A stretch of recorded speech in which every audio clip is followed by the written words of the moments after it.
Hello students, welcome to my channel mind your exam.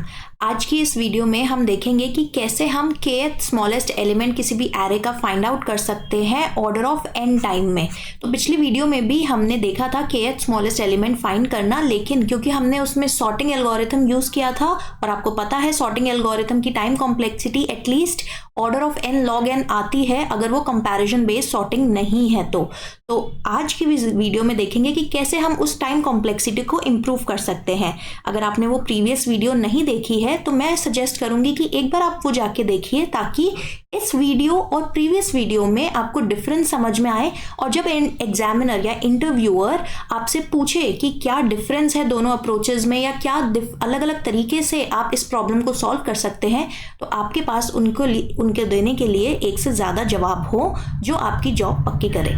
ठीक है, तो स्टार्ट करते हैं कि कैसे फाइंड आउट करेंगे kth स्मॉलेस्ट एलिमेंट किसी भी एरे में। अब सॉर्टिंग तो हम नहीं कर सकते, क्योंकि हमने देखा था कि कंपैरिजन बेस्ड सॉर्टिंग मतलब ऐसे सॉर्टिंग एल्गोरिथम्स जो एलिमेंट्स को आपस में कंपेयर करने के बेसिस पे काम करते हैं, उनके लिए हम best case time complexity n log n ही ला सकते हैं, राइट। तो हमें या तो एक ऐसा सॉर्टिंग एल्गोरिथम चाहिए जो इस टाइम कॉम्प्लेक्सिटी को कम करे। इसके लिए हमारे पास एक काउंटिंग सॉर्ट नाम का सॉर्टिंग एल्गोरिथम होता है जो कि कुछ हेल्प कर सकता है हमारे इस करंट क्वेश्चन में। काउंटिंग सॉर्ट बेसिकली क्या करता है कि जितने भी एलिमेंट्स हमारे ओरिजिनल एरे में प्रेजेंट है उनका काउंट मेंटेन करता है या उनकी फ्रीक्वेंसी को एक नए एरे में स्टोर करता है, और फिर डिपेंडिंग ऑन कि हर नंबर कितनी बार आ रहा है ओरिजिनल एरे में, नए एरे में उस नंबर को उतने टाइम सही पोजीशन पे डाल दिया जाता है। तो काउंटिंग सॉर्ट हम इस क्वेश्चन में डायरेक्टली यूज नहीं करेंगे, लेकिन हम सिर्फ ये इसका कॉन्सेप्ट कि वो काउंट या फ्रीक्वेंसी निकालता है हर एलिमेंट की, इस कॉन्सेप्ट को यूज करके अपने इस क्वेश्चन को सॉल्व करेंगे। तो सबसे पहले इस क्वेश्चन में हमें क्या काम करना है, हमें एक न्यू या एक एक्स्ट्रा एरे बनाना है। अब उस एक्स्ट्रा एरे का क्या साइज होगा, उस एरे का साइज डिपेंड करेगा हमारे ओरिजिनल एरे का मैक्सिमम नंबर क्या है। मैक्सिमम एलिमेंट हमारे इस एग्जाम्पल के एरे में है 10। तो दूसरी चीज जो हमें करनी है इस प्रॉब्लम के लिए, हमें ओरिजिनल एरे में से मैक्सिमम एलिमेंट फाइंड आउट करना है। अब ऐसा क्यों करना है, मैं आपको एग्जाम्पल से बताती हूँ। सपोज देखो, हमारा टास्क है कि हम हर एलिमेंट कितनी बार आ रहा है ओरिजिनल एरे में उसे स्टोर करें। तो बेसिकली अगर हमें पता है कि हमारे करंट एरे में पॉजिटिव नंबर्स हैं जो कि 0 से स्टार्ट हो रहे हैं और मैक्सिमम एलिमेंट तक जा रहे हैं, तो मैं एक उतने साइज का एरे बनाऊंगी जो इन सारे नंबर्स की फ्रीक्वेंसी को स्टोर करने लायक हो। मतलब मैंने 11 साइज का एरे बनाया ताकि उसमें 0 से लेके मैक्स प्लस 1 मतलब मैक्स प्लस 1 साइज का मैंने एरे बनाया। मैक्स एलिमेंट मेरा करंट एरे में था 10, तो मेरी लेंथ जो न्यू एरे की हो जाएगी वो हो जाएगी 10 + 1 विच इज 11, ताकि मैं हर एलिमेंट की फ्रीक्वेंसी इस नए एरे में स्टोर कर पाऊँ। अभी मैं आपको एक्सप्लेन करती हूँ डायग्राम की मदद से, जिससे आपको ये कॉन्सेप्ट ज़्यादा क्लियर हो जाएगा। तो let me just erase this value. आपने ये लिख ही लिया होगा या आप वीडियो को पॉज करके लिख सकते हैं कि हमें जो नया एरे बनाना है उसकी लेंथ होगी maximum element of the original array plus 1।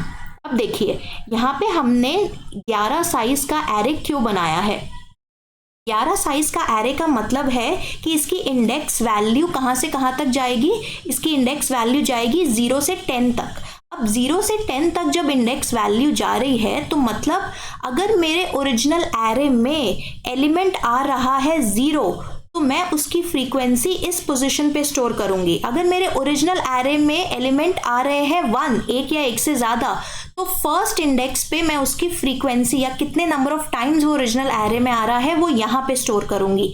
ऐसे करते करते 0 से लेके मैक्सिमम एलिमेंट तक मैं सारे एलिमेंट्स की फ्रीक्वेंसी इस एरे में स्टोर करूंगी, और ये तभी पॉसिबल है जब मेरे इंडेक्स वैल्यूज 0 से लेके मैक्स एलिमेंट तक जाए। मतलब इंडेक्स वैल्यूज मुझे चाहिए 0 से मैक्स तक। और अगर मैं 0 से मैक्स तक कर रही हूं तो उस केस में लेंथ क्या हो जाएगी, मैक्स प्लस 1। सपोज मैं कहती हूं कि मेरे पास 2 साइज का एरे है, यानी लेंथ है 2, तो उस केस में मैक्सिमम इंडेक्स क्या आता है, 2 - 1 विच इज 1। तो मैक्सिमम एलिमेंट या मैक्सिमम इंडेक्स कितना आता है, 1, और लेंथ है 2। तो हमेशा जब हम लेंथ निकालते हैं किसी भी एरे की, उसका last index length of the array -1 होता है, यानी लेंथ ऑफ द एरे से 1 कम होता है। और क्योंकि हमें हर एलिमेंट जो ओरिजिनल एरे में प्रेजेंट है उसकी फ्रीक्वेंसी या उसका काउंट स्टोर करना है, तो हमें एक ऐसा नया एरे चाहिए जिसमें इंडेक्स वैल्यूज जा रही हो 0 से लेके मैक्सिमम एलिमेंट तक, और उसके लिए हमें लेंथ चाहिए मैक्सिमम एलिमेंट से 1 ज्यादा। ठीक है, तो अब हमने एक नया एरे बना लिया, तो ये थर्ड स्टेप है जिसमें आप न्यू एरे बनाएंगे, राइट। अब न्यू एरे बनाने के बाद आपको क्या करना है, एक एक करके ओरिजिनल एरे को ट्रैवर्स करना है। ट्रैवर्स करना है मतलब एक एक उसकी पोजीशन को रीड करना है, फिर देखना है कि इस पोजीशन पे कौन सा एलिमेंट प्रेजेंट है। अब पहला एलिमेंट जो इस पोजीशन पे प्रेजेंट है, यानी ओरिजिनल एरे में मेरा पहला एलिमेंट है 7 अगर मेरे पास आता है, कोई भी नंबर जब मेरे पास आएगा तो मैं क्या करूंगी, 7 मेरा एलिमेंट है तो मैं 7 वाले इंडेक्स पे जाऊंगी काउंट एरे में, और उस पे करंट जो भी वैल्यू प्रेजेंट है उसमें +1 कर दूंगी। तो ओरिजिनली हम इस काउंट एरे में हर जगह 0 स्टोर करेंगे, ठीक है, ताकि जैसे जैसे जो एलिमेंट ओरिजिनल एरे में आता रहे, इस काउंट एरे में हम उसकी फ्रीक्वेंसी या काउंट को बढ़ाते रहे। तो पहले 7 की फ्रीक्वेंसी या वैल्यू थी 0, अब मैंने उसे बढ़ा के 1 कर दिया है। अब नेक्स्ट एलिमेंट पे चढ़ते हैं अपने ओरिजिनल एरे में। नेक्स्ट एलिमेंट है 10 मतलब 10 एलिमेंट अगर आया है तो मैं काउंट एरे में 10th इंडेक्स पे जाऊंगी, और 10th इंडेक्स पे जाने के बाद मैं क्या करूंगी, उसकी फ्रीक्वेंसी को इंक्रीज करूंगी। पहले थी काउंट या फ्रीक्वेंसी 0, और अब 10th एलिमेंट क्योंकि एक बार आ चुका है मेरे एरे में, तो यहाँ पे मैं 0 की जगह +1 कर दूंगी, तो यहाँ पे फ्रीक्वेंसी आ जाएगी 1। ठीक है, ऐसे ही अब मैं नेक्स्ट एलिमेंट देखूंगी कि नेक्स्ट एलिमेंट मेरा क्या है। नेक्स्ट एलिमेंट है 7, अगेन मैं 7th इंडेक्स पे जाऊंगी, इसकी फ्रीक्वेंसी 1 इंक्रीज कर दूंगी, यानी 2 बार मैंने अभी अपने ओरिजिनल एरे में 7 देख लिया है। नेक्स्ट एलिमेंट मैं आगे बढ़ूंगी अपने ओरिजिनल एरे में, नेक्स्ट एलिमेंट है 8 की फ्रीक्वेंसी मैं 1 बढ़ाऊंगी, फिर 4 आता है मेरे पास, तो मैं 4th इंडेक्स पे जा रही हूँ। 4th इंडेक्स की जो भी करंट फ्रीक्वेंसी है उसे मैं +1 कर दूंगी, और लास्ट में आ गए हैं हम अपने ओरिजिनल एरे में जिसमें आ रहा है 3। तो 3rd इंडेक्स पे जाओ, उसकी जो भी करंट फ्रीक्वेंसी है उसे इंक्रीज कर दो 1 से। तो हमारे पास जो ये वैल्यूज आई हैं काउंट एरे में, इसे मैं काउंट एरे नाम दे रही हूँ। काउंट एरे में जो भी वैल्यूज आ रही है ये बता रहा है कि अगर 3rd इंडेक्स पे वैल्यू है 1, तो इसका मतलब है कि 3 एक बार आ रहा है ओरिजिनल एरे में। अगर 7th इंडेक्स पे फाइनल फ्रीक्वेंसी या फाइनल काउंट आया है 2, तो यानी 7 2 बार अकर हो रहा है ओरिजिनल एरे में, एंड सो ऑन। अब हमें जब पता लग गया कि हमारे पास हर नंबर की क्या फ्रीक्वेंसी है, राइट, तो मैं एक बार यहाँ पे दोबारा से बना लेती हूँ ताकि आपको क्लैरिटी हो जाए। हमारा जो 11 साइज का एरे है उसमें हमारी जो फ्रीक्वेंसीज आई हैं उसे मैं एक बार फिर से यहाँ पे लिख लेती हूँ।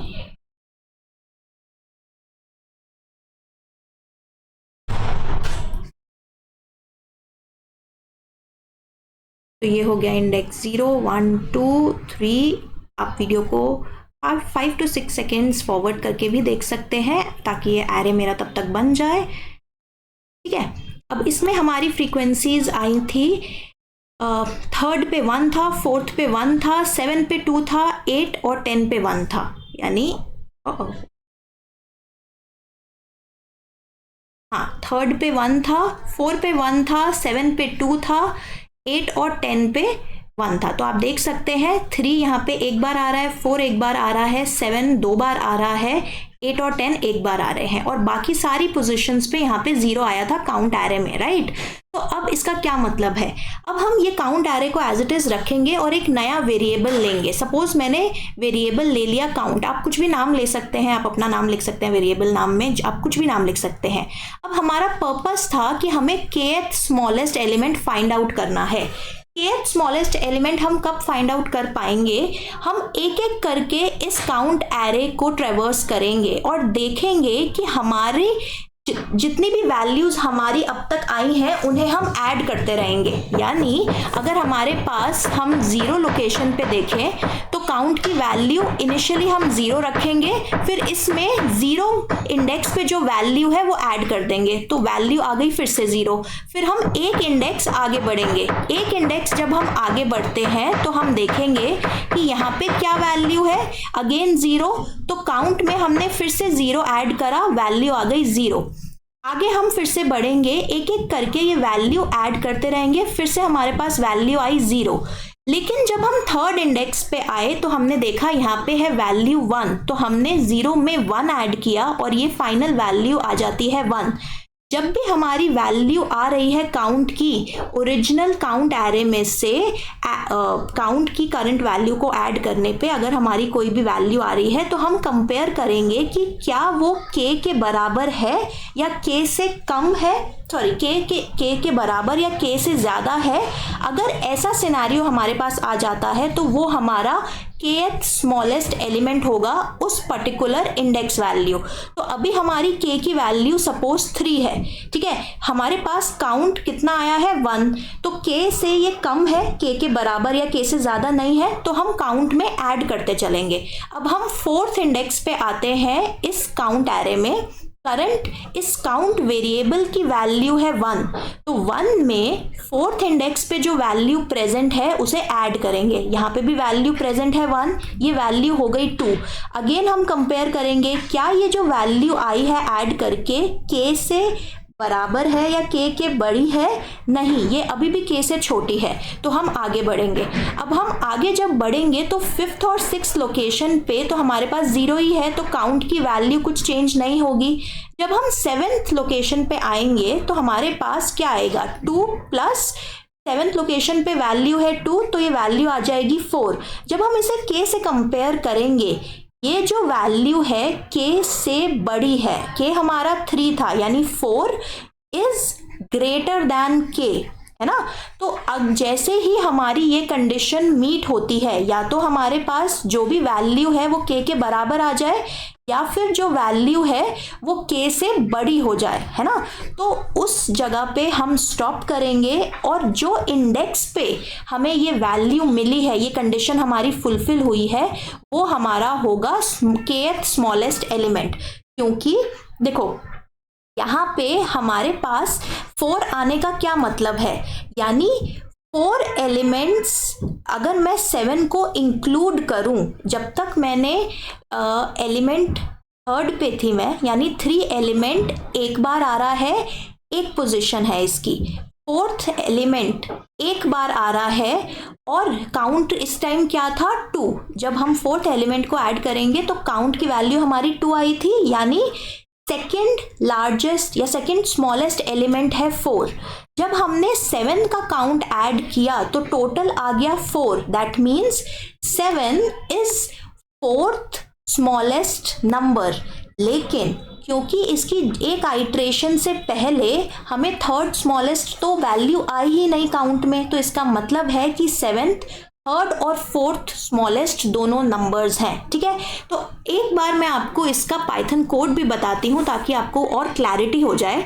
ये है इसका पाइथन कोड, एक एक करके देखते हैं कि हमें इसमें क्या करना है। सबसे पहले यहाँ पे हमने एक काउंट वेरिएबल जिसमें हम काउंट एरे से वैल्यूज ऐड करेंगे, उसकी वैल्यू को 0 इनिशियलाइज करा है। फिर हमने देखा था कि हमारे पास जो ओरिजिनल एरे है जिसका नाम है कैपिटल A, उसका हमें मैक्सिमम एलिमेंट फाइंड आउट करना है। मैक्सिमम एलिमेंट फाइंड आउट करने के लिए पाइथन का ये बिल्ट इन फंक्शन होता है मैक्स, जो कि हमने यूज करा है। ये मैक्स ये जो एलिमेंट आया है मैक्स एलिमेंट, ये हम यूज़ करेंगे काउंट एरे को बनाने में। काउंट एरे को बनाने के लिए हमने ये कमांड लिखी है। इसका मतलब है एक नया लिस्ट बनाओ या एक नई एरे बनाओ जिसके इनिशियली सारे एलिमेंट्स 0 हो और उसका साइज कितना हो, मैक्सिमम एलिमेंट +1।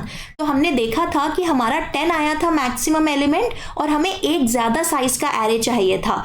तो हम एक लिस्ट बना रहे हैं जो कि है साइज 11 की, और उस सारे 11 एलिमेंट्स को हम इनिशियली 0 वैल्यू असाइन कर रहे हैं। तो ये एक शॉर्टकट तरीका है एरे को डिफाइन करने का और साथ ही साथ इनिशियल वैल्यू देने का पाइथन में। ये आप अपने बाकी कोड्स के लिए भी ध्यान में रख सकते हैं, मल्टीपल चॉइस क्वेश्चंस के लिए भी याद रख सकते हैं। तो अब तक हमने क्या किया, अब तक हमने यहाँ पे एक नया काउंट एरे बना लिया है जिसका साइज है 1 लार्जर दैन मैक्सिमम एलिमेंट, मतलब मैक्सिमम एलिमेंट जो भी है उससे बड़ा एक है। अब हमने क्या किया था, ओरिजिनल एरे को एक एक करके ट्रेवर्स किया था, यानी एक एक करके हमने उसके एलिमेंट्स को पिक किया और फिर काउंट एरे में उस एलिमेंट के इंडेक्स पे उसकी फ्रीक्वेंसी को इंक्रीज किया। अब फॉर लूप का यहाँ पे क्या मतलब है, फॉर आई इन ए मतलब सबसे पहले ए का 0th एलिमेंट पिक करो, तो आई में जो भी 0th एलिमेंट है वो आएगा, ना कि 0 इंडेक्स आएगा। ठीक है, तो ये जानना आपके लिए बहुत ज़रूरी है। फॉर आई इन ए मतलब ए के एलिमेंट्स को एक एक करके आई में डालो, तो आई की पहली वैल्यू जो होगी वो होगा ए का पहला एलिमेंट। ठीक है, अब सपोज पहला एलिमेंट हमारा था 7, तो हमें क्या करना है, काउंट एरे में 7th इंडेक्स पे जाना है।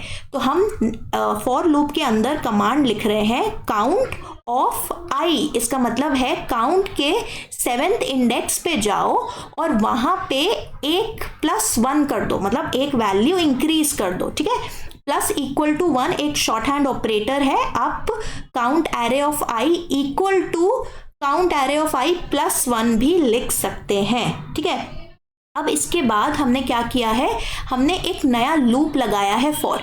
इस पूरे लूप में आप काउंट एरे में हर एलिमेंट का फ्रीक्वेंसी या हर एलिमेंट का काउंट स्टोर कर लेंगे। अब उसके बाद हमारा क्या स्टेप था, हमें अब काउंट एरे पे लूप लगाना है, एक एक करके काउंट एरे की वैल्यूज को पिक करना है और जो हमारा वेरिएबल है काउंट उसमें ऐड करते जाना है।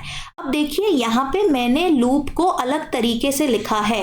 ये जो रेंज फंक्शन है ना, रेंज फंक्शन कहता है कि रेंज में जो भी वैल्यू मैंने पास करी है उस तक इस लूप को चलाओ। मतलब अगर देखो रेंज में मैंने क्या वैल्यू पास करी है, लेंथ ऑफ काउंट एरे। अब लेंथ क्या है काउंट एरे की, 11 है।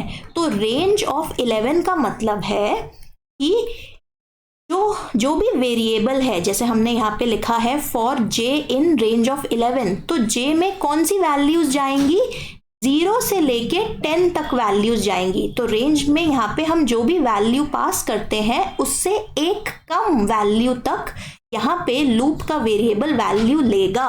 तो हम क्या चाहते हैं, हमने देखा कि हमारे पास काउंट वेरिएबल में पहली बार काउंट एरे की jth लोकेशन, यानी जे की वैल्यू 0 होगी पहले, तो काउंट एरे की 0th लोकेशन पे जो भी वैल्यू प्रेजेंट है वो काउंट में स्टोर हो जाएगी। जैसे ही पहले इंडेक्स पे जो वैल्यू थी काउंट में स्टोर होती है, हम कंपेयर करेंगे क्या काउंट बड़ा है के से। अगर नहीं तो हम कुछ नहीं करेंगे, और अगर हाँ तो हम ये प्रिंट कर देंगे और फिर इस लूप से बाहर आ जाएंगे। ठीक है, तो हमने एक एक करके देखा कि काउंट में जैसे जैसे करके हम काउंट एरे की वैल्यूज को ऐड करते जा रहे हैं, तो क्या वैल्यू के बड़ी हो रही है। जैसे के से बराबर या बड़ी वैल्यू आती है, हम इस स्टेटमेंट को प्रिंट कर देंगे और फिर इस फॉर लूप से बाहर आ जाएंगे ब्रेक की मदद से। तो हमारा ओरिजिनल एरे जो ये था, इसमें हमने अगर k इक्वल टू 5 पास किया है, तो k इक्वल टू 5 का मतलब है हम 5th smallest element find out करना चाहते हैं। 5th स्मॉलेस्ट एलिमेंट का क्या मतलब हुआ कि ऐसा एलिमेंट जो मतलब इससे पहले 4 छोटे एलिमेंट्स हों और उसके बाद वो एलिमेंट प्रेजेंट हो। अब इसका आंसर आपके पास क्या आएगा, kth स्मॉलेस्ट एलिमेंट इज 8। अब देखते हैं कि क्या ये सही आंसर दे रहा है। अगर हम इस एरे को सॉर्ट करके लिखें 3, 4, 7, 7, 8 और 10, तो अब आप देखोगे कि 3 हमारा फर्स्ट स्मॉलेस्ट है, 4 सेकंड स्मॉलेस्ट, थर्ड स्मॉलेस्ट है 7, फोर्थ स्मॉलेस्ट भी है 7 और फिफ्थ स्मॉलेस्ट हमारा एलिमेंट है 8, जो कि आपका आंसर है। तो आई होप आपको ये समझ आया हो पाइथन कोड लॉजिक। तो अब टाइम कॉम्प्लेक्सिटी पे आते हैं, जिसकी वजह से हमने ये क्वेश्चन दोबारा सॉल्व किया। टाइम कॉम्प्लेक्सिटी कैसे कैलकुलेट होगी? टाइम कॉम्प्लेक्सिटी कैलकुलेट की जाती है कि हम कितनी बार हम मैक्सिमम टाइम कौन से ऑपरेशन में लगा रहे हैं। यहाँ पे हमने सबसे पहले क्या किया, एक नया एरे क्रिएट करा। जैसे ही नया एरे क्रिएट हमने करा तो उसमें हमने किस लेंथ का एरे क्रिएट करा, जो कि मैक्सिमम एलिमेंट +1 था। अब जनरली जब हम काउंट सॉर्ट का एल्गोरिथम यूज़ करते हैं किसी भी तरीके से, तो हम अज्यूम करते हैं कि जो ओरिजिनल एरे में नंबर्स है ना, वो n जो साइज ऑफ द एरे है उसके बराबर या उससे कम ही होंगे। मतलब नंबर ऑफ एलिमेंट्स या मैक्सिमम एलिमेंट जो आएगा काउंट सॉर्ट यूज़ करने के लिए, जिसके बेसिस पे हम काउंट एरे का साइज बनाएंगे, वो पर्टिकुलर एलिमेंट ज़्यादा बड़ा नहीं होगा। और ऐसा क्यों हम अज्यूम करेंगे? क्योंकि हम जो काउंट एरे बनाते हैं उसका साइज हम रखते हैं मैक्स एलिमेंट +1, है ना। अब मैक्स एलिमेंट ही अगर 2000, 10,000, 1 लाख हो गया तो हमारा तो काउंट एरे को ट्रेवर्स करने का ही टाइम बहुत ज़्यादा हो जाएगा। तो काउंटिंग सॉर्ट में हम ये अजम्पशन लेके चलते हैं कि जो हमारे मैक्सिमम एलिमेंट्स हैं वो ज़्यादा बड़े नहीं होंगे, n की रेंज में ही होंगे। ठीक है, अब n की रेंज में ही होंगे का क्या मतलब है कि जैसे ही हम ओरिजिनल एरे को ट्रेवर्स करेंगे एक बार, तो हमारा टाइम लगेगा ऑर्डर ऑफ n, और जैसे ही हम काउंट एरे को ट्रेवर्स करेंगे तब भी हमारा टाइम लगेगा order of n। Order of n plus order of n gives you again order of n। मतलब हम कॉन्स्टेंट्स को यहाँ पे इग्नोर कर रहे हैं या अप्रॉक्सीमेटली ऑर्डर ऑफ n लिख रहे हैं। मतलब twice of order of n लिखना is same as order of n लिखना। ठीक है, तो मैंने आपको यहाँ पे बताया कि हमारी time complexity order of n कैसे आ रही है। देखो हमारा टाइम कहाँ जा रहा है। सबसे पहले हमने ओरिजिनल एरे के हर एक एलिमेंट को पिक किया, है ना, और उसकी फ्रीक्वेंसी को काउंट एरे में स्टोर किया, और काउंट एरे को फिर एक एक करके देखा और फिर काउंट को इंक्रीमेंट करा, राइट। तो हमने एक बार इस एरे के सारे एलिमेंट्स को ट्रेवर्स किया, यानी n एलिमेंट्स को ट्रेवर्स किया, और फिर काउंट एरे के सारे एलिमेंट्स को ट्रेवर्स करा, यानी अप्रॉक्सीमेटली फिर से हमने n एलिमेंट्स को ट्रेवर्स किया। यहाँ पे मैं अप्रॉक्सीमेटली इसलिए लिख रही हूँ क्योंकि मैंने अज्यूम किया है, और काउंटिंग सॉर्ट भी अज्यूम करता है कि ये जो मैक्सिमम एलिमेंट है जिसके बेसिस पे काउंट एरे का साइज डिपेंडेंट है, ये अप्रॉक्सीमेटली n के आसपास ही लाई करेगा, ज़्यादा डिफरेंस नहीं होगा। ठीक है, तो यहाँ पे हमारी टाइम कॉम्प्लेक्सिटी आ जाती है अप्रॉक्सीमेटली ऑर्डर ऑफ n। और स्पेस कॉम्प्लेक्सिटी, क्योंकि हम एक एक्स्ट्रा एरे यूज़ कर रहे हैं, तो इस केस में हमारी स्पेस कॉम्प्लेक्सिटी आएगी ऑर्डर ऑफ n अगेन। और यहाँ पे भी ऑर्डर ऑफ n लिख सकते हैं आप, और या ज़्यादा प्रिसाइज आपको करना है तो ऑर्डर ऑफ मैक्सिमम एलिमेंट आप लिख सकते हैं, maximum element of the original array. और अगेन वो अप्रॉक्सीमेटली इसी साइज का ही होगा। तो हमारी एक्स्ट्रा स्पेस जो यूज़ हो रहा है order of n, order of max element use हो रहा है। आई होप आपको ये क्वेश्चन समझ आया हो। इसमें मल्टीपल कॉन्सेप्ट्स थे, थोड़ा सा हैवी क्वेश्चन था, पर यही question Amazon, Cisco, Morgan Stanley ऐसी कंपनीज में पूछा जाता है, और इसीलिए आपको ये जानना बहुत ज़रूरी है। इनफैक्ट गूगल, माइक्रोसॉफ्ट, स्नैपडील जैसी कंपनीज ने भी ये क्वेश्चन पूछा हुआ है। और सिर्फ क्वेश्चन नहीं, उन्होंने बोला था अपने इंटरव्यू राउंड्स में कि इसको आपको ऑर्डर ऑफ n से सॉल्व करना है। ठीक है, तो ऑर्डर ऑफ n से जब आप सॉल्व करते हैं, आपको मैंने सॉल्यूशन बताया। आई होप आपको समझ आया हो। Thank you for watching. Till we meet in the next video. Mind your exam. अगर आपको कोई भी डाउट्स हैं तो प्लीज कमेंट सेक्शन में जरूर लिखिए। नेक्स्ट कौन सा क्वेश्चन आप देखना चाहते हैं हमारी इस प्लेसमेंट सीरीज में, प्लीज हमें लिख के वो भी बताइए। और अगर आपकी थोड़ी सी भी हेल्प हुई हो इस वीडियो को देख के, इस वीडियो को जरूर लाइक और शेयर कीजिए। Thank you.